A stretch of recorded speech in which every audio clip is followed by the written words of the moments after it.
Mən səni qəlbimə gizləmişəm, başqasını sevməmişəm və xəyanət etməmişəm.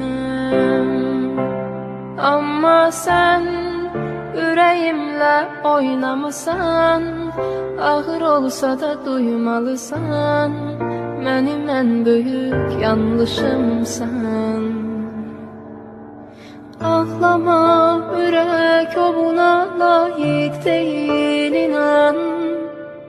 Tərk edən sonunda peşman olur hər zaman. O sənə yaşatdıqlarını özü yaşamadan, ruhunu alıp gedən deyildir bu dünyadan. Mən səni qəlbimə gizləmişəm, başqasını sevməmişəm və xəyanət etməmişəm. Amma sən ürəyimlə oynamısan, ağır olsa da duymalısan, mənim ən böyük yanlışımsan. Ağlama, ürək o buna layiq deyil, inan. Tərk edən sonunda peşman olur hər zaman.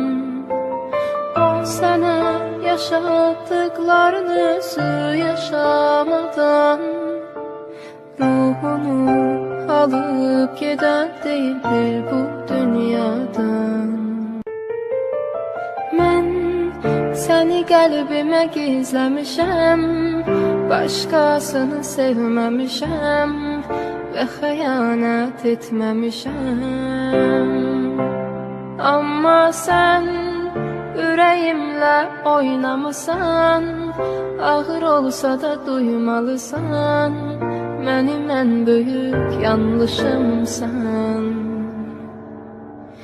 Ağlama, ürək o buna layiq deyil, inan. Tərk edən sonunda peşman olur hər zaman. O sənə yaşatdıqlarını özü yaşamadan, ruhunu alıp gedən deyildir bu dünyadan.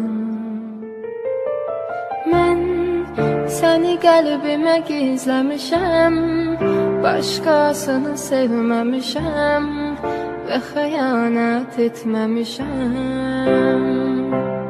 Amma sən ürəyimlə oynamısan, ağır olsa da duymalısan, mənim ən böyük yanlışımsan.